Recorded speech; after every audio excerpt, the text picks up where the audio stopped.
Hello दोस्तों, आज हम बात करेंगे मणिपुर में राष्ट्रपति शासन समाप्त हुआ है। तो मणिपुर में राष्ट्रपति शासन को समाप्त कर दिया गया है। भारत के राष्ट्रपति द्रौपदी मुर्मू जी आधिकारिक घोषणा करके इसकी सूचना दी है कि अब मणिपुर में राष्ट्रपति शासन को समाप्त किया जाता है। अब फिर से जो निर्वाचन सरकार थी उसका गठन हो सकेगा।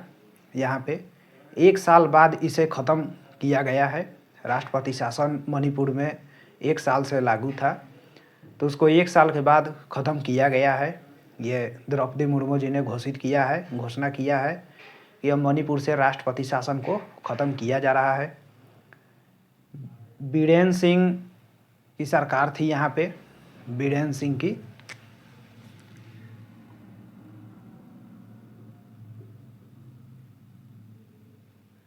बीरेन सिंह की मणिपुर में सरकार थी, ये नाम याद रखिएगा।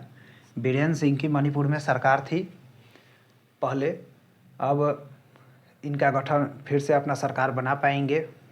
इन्होंने मणिपुर में मैतेई और कुकी समुदाय, आखिर ये राष्ट्रपति शासन लगा क्यों, इसका कारण जान लेते हैं। क्यों लगा, तो इसका कारण है मैतेई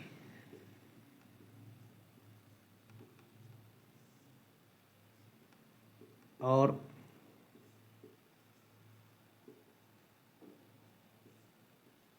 कुकी समुदाय। मैतेई और कुकी समुदाय के बीच में हिंसक झड़प हो गया। ये हिंसा इतना ज़्यादा बढ़ गया कि इसमें 100 से ज़्यादा लोगों की हत्या हो गई इस हिंसा झड़प में। इसी को देखते हुए यहाँ पे लगाया गया राष्ट्रपति शासन। तो ये समुदाय का नाम याद रखिएगा, क्वेश्चन में पूछ सकता है कि मैतेई और कुकी समुदाय ये कहाँ की जनजाति ये समुदाय है, तो ये मणिपुर की जनजाति समुदाय है। बीरेन सिंह की यहाँ पे सरकार थी, लेकिन नेशनल पीपुल्स पार्टी ने इस सरकार से अपना समर्थन वापस ले लिया।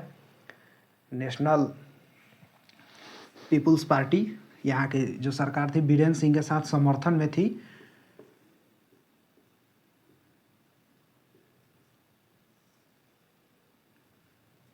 नेशनल पीपुल्स पार्टी ये बीरेन सिंह के साथ समर्थन में थी, तो इसने अपना समर्थन वापस ले लिया। तो बीरेन सिंह की सरकार यहाँ पे गिर गई थी। मैतेई और कुकी समुदाय ये दो थे जो आपस में झगड़ रहे थे, तो हिंसा हुआ था, जिसके कारण यहाँ पे राष्ट्रपति शासन लगाना पड़ा। फरवरी 2025 में बीरेन सिंह ने इस्तीफ़ा दिया। इस्तीफ़ा देने से राष्ट्रपति शासन लगा यहाँ पर। फिर मणिपुर विधानसभा भंग हो गया इनके इस्तीफ़ा देने से। विधानसभा भंग होने पर राज्य केंद्र के अधीन आ जाता है और राज्य में राष्ट्रपति शासन लग जाता है। जब यहाँ पे मणिपुर में बीरेन सिंह ने अपना इस्तीफ़ा दिया, तो यहाँ पे विधानसभा जो था भंग हो गया। विधानसभा जब भंग होता है तो राज्य सीधे केंद्र के नियंत्रण में आ जाता है।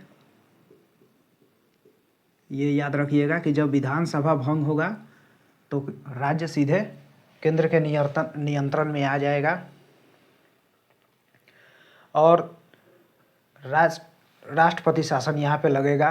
राज्य में संवैधानिक तंत्र के विफल होने पर यहाँ पे अनुच्छेद 356 होता है। संविधान में प्रावधान बनाया गया है कि अनुच्छेद 356 के तहत राष्ट्रपति शासन लगता है। अनुच्छेद 356 के तहत लगता है।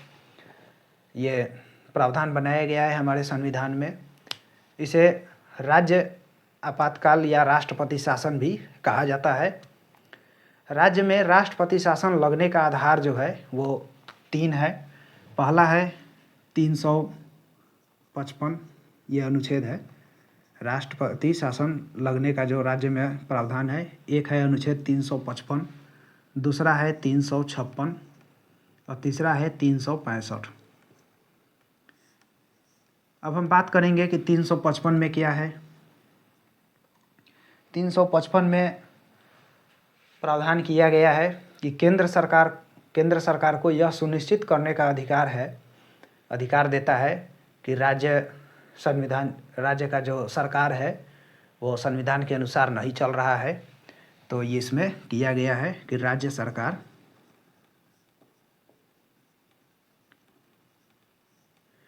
सरकार जो है संविधान के अनुसार नहीं चले, संविधान के अनुसार नहीं चले तो इसमें 355 के तहत केंद्र सरकार को ये अधिकार होता है कि वो राष्ट्रपति शासन के लिए अपील करे। 356 जो है इसका प्रावधान है। 356 का जो प्रावधान है ये है कि राज्य सरकार संवैधानिक रूप से कार्य करने में विफल हो रहती है तो राष्ट्रपति राज्यपाल के सीधे सिफारिश पर राष्ट्रपति शासन को लागू कर सकता है। तो 356 जो है ये कहता है कि राज्यपाल के सिफारिश पर राष्ट्रपति यहाँ पर राष्ट्रपति शासन लगा सकता है। राज्यपाल के सिफारिश पर राष्ट्रपति यहाँ पर राष्ट्रपति शासन लगाएगा, अनुच्छेद 356 के तहत लगाएगा। 365 जो है ये अगर कोई भी राज्य केंद्र के निर्देश का पालन नहीं कर रहा है तो राष्ट्रपति यह घोषणा कर सकती है और उस राज्य की सरकार संवैधानिक रूप से कार्य नहीं कर रही है तो यहाँ पे राष्ट्रपति शासन लगने की घोषणा हो सकती है। तो 365 जो है ये कहता है कि केंद्र सरकार जो है केंद्र सरकार के निर्देश का पालन नहीं करने पर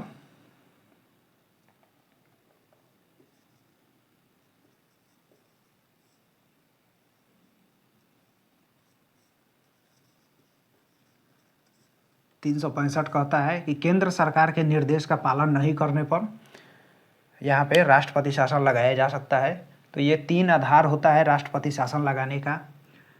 पहला जो है राज्य सरकार संविधान के अनुसार नहीं चले तो ये लगेगा।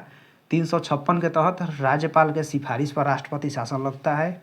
365 जो है केंद्र सरकार के निर्देश का पालन अगर राज्य सरकार नहीं करे तो वहाँ पे राष्ट्रपति शासन लगाया जा सकता है। तो ये आधार होता है राष्ट्रपति शासन लगाने का। तो हमने अभी देखा कि यहाँ पे राष्ट्रपति शासन अभी मणिपुर में जो ख़त्म हुआ है, राष्ट्रपति शासन की जब घोषणा होता है तो घोषणा के 2 माह के भीतर राष्ट्रपति शासन जब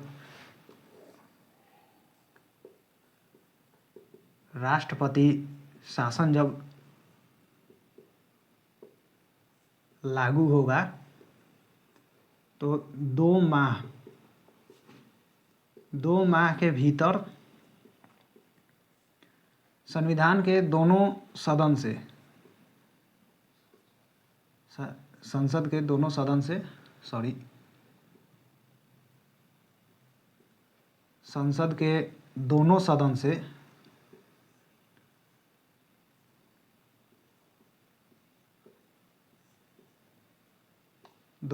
से इसको साधारण बहुमत से पास कराया जाता है।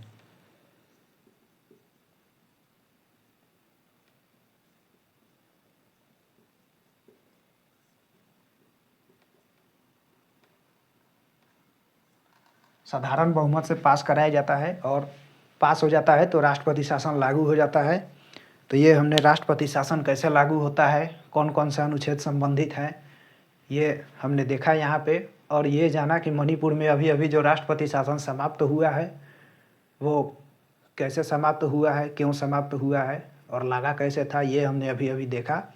ऐसे ही जानकारी के लिए आप हमारा चैनल सब्सक्राइब कर लीजिए।